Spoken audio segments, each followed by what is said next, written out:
जैसा कि कल हम लोगों ने शुरू किया था मौर्य साम्राज्य के बारे में और चंद्रगुप्त और बिंदुसार को पढ़ा था। आज हम अशोक के बारे में पढ़ेंगे। सम्राट अशोक का पाठ बहुत लंबा है, इसलिए हम थोड़ा कई पार्टों में पढ़ेंगे। अशोक अशोक जो है 273 से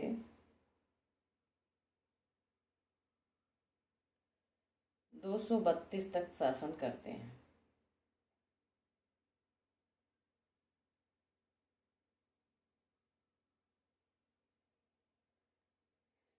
ये मौर्य साम्राज्य में बहुत अच्छे राज राजा बताए गए हैं चंद्रगुप्त के बाद।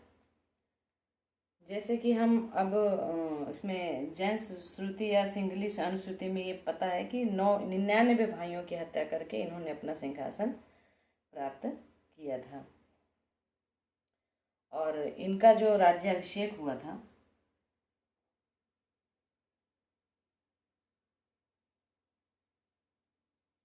अशोक सम्राट का राज्याभिषेक 269 ईस्वी में हुआ था, ईस्वी पूर्व में हुआ था। बौद्ध ग्रंथ में इनका जो है दिव्यावदान और सिंघली अनुच्छेद से इनकी जानकारी मिलती है, जो भी इनके बारे में मिलता है।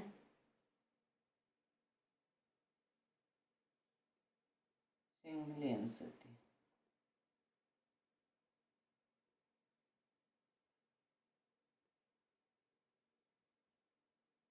और भी कई जानकारी के स्रोत हैं, जैसे महाबोधि है। तारानाथ ने बताया है कि इन्होंने कैसे अपने 99 भाइयों की हत्या करके सिंहासन को प्राप्त किया था। दक्षिण भारत में से प्राप्त हुआ था मास्की और गुर्जर अभिलेख, उसमें जो है इनके नाम अशोक पाया गया है। आगे हम अलग से लिखाएंगे स्थापित कला, लेकिन अभी दिखा देते हैं। मास्की और गुर्जर अभिलेख,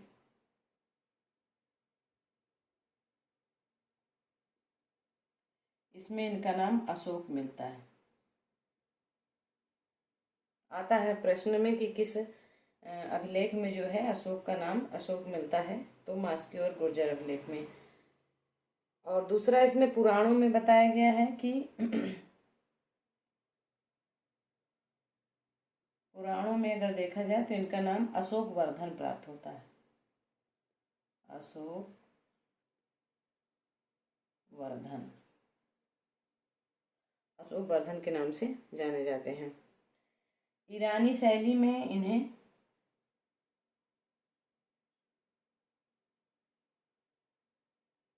देवानाम प्रिय,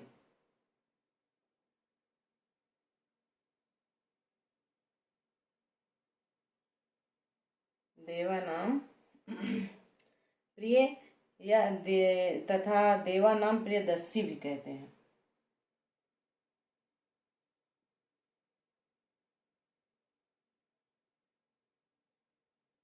प्रियदर्शी, दस्सी भी कहीं कहीं दर्शी बोलते हैं, पाया जाता है।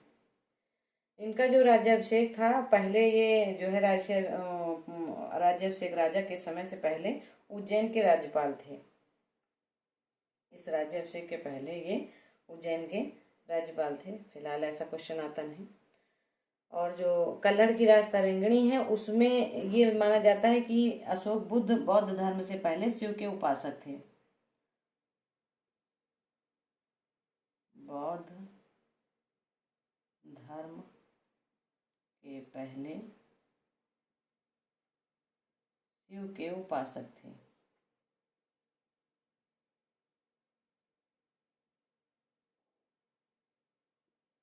बौद्ध धर्म के पहले शिव के उपासक थे। कश्मीर में इन्होंने बितस्ता नदी के किनारे श्रीनगर नामक नगर बसाया। कश्मीर, बितस्ता नदी,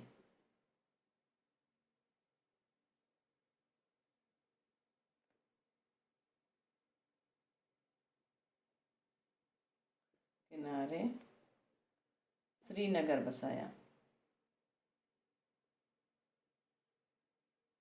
ये इनको श्रेय जाता है कि श्रीनगर किसने बसाया। इनकी पत्नी का नाम कारुआकी था।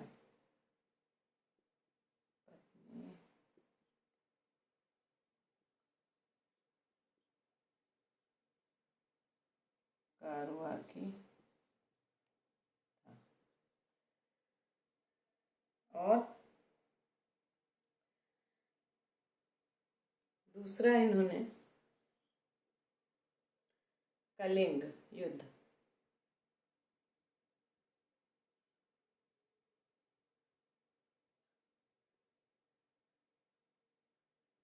261 ईस्वी,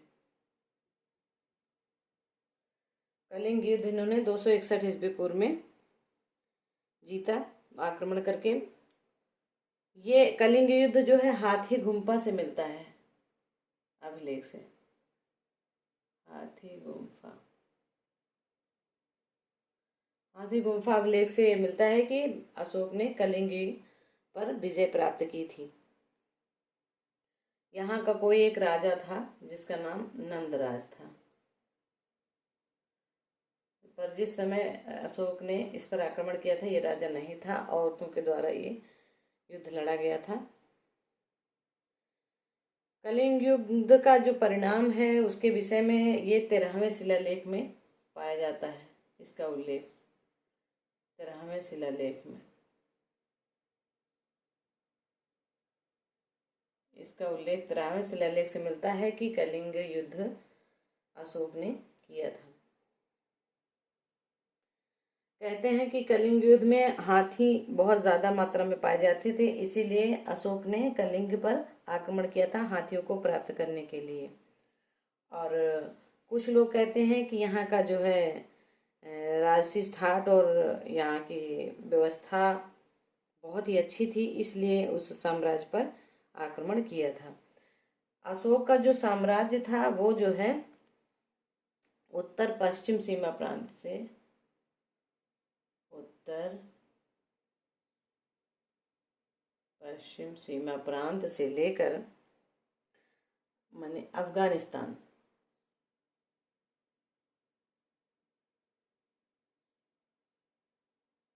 अफगानिस्तान से दक्षिण में कर्नाटक तक,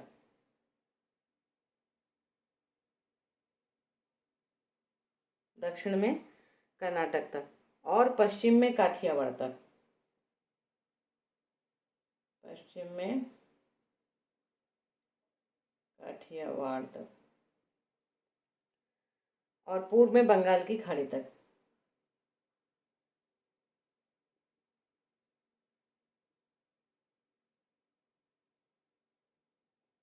बंगाल की खाड़ी तक स्थित था। ये हमने इसमें देखा इस पार्ट में कि अशोक ने किस तरह से अपना सिंहासन का प्राप्त किया, किस स्थापत्य में उनका क्या नाम मिलता है, पुराणों में क्या नाम मिलता है, गुर्जर मास के अभिलेखों में क्या नाम मिलता है, बौद्ध से पहले वो किसके उपासक थे, कौन सा नगर बसाया। इसमें से अगर कुछ इम्पॉर्टेंट है, अभिषेक का जैसे आ गया कि मैचिंग का 269 है। इनका जो है ये अशोक का राज्याभिषेक या अशोक कहाँ से मिलता है, तो दिव्य वेदांत सिंगली अनुश्रुतियों से मिलता है। अशोक का नाम अशोक किस अभिलेख से पाया गया, तो मास्की और गुर्जर अभिलेख में इसका उल्लेख है। पुराणों में अशोक वर्धन है। ईरानी शैली में इन्हें देवानाम प्रिय या द्वयानाम प्रियदर्शी या दर्शी भी बोलते हैं, कहते हैं। बौद्ध धर्म के पहले ये शिव के उपासक थे। कश्मीर में इन्होंने श्रीनगर बसाया, बितस्ता नदी के किनारे जो है। पत्नी का नाम कारुआकी था। कलिंग युद्ध 261 ईस्वी में हुआ, जिसका उल्लेख हाथी गुम्फा अभिलेख में हुआ है और इसका उल्लेख 13वें शिलालेख में हुआ है। कश्मीर का राजा नंदराज था। उसके बाद इन्होंने महिलाओं से युद्ध किया, वहां की राजकुमारियों से। उत्तर पश्चिम में इनका शासनकाल कैसे फैला हुआ था, उत्तर पश्चिम अफगानिस्तान से लेकर कर्नाटक तक और पश्चिम में काठियावाड़ से लेकर पूर्व में बंगाल की खाड़ी तक।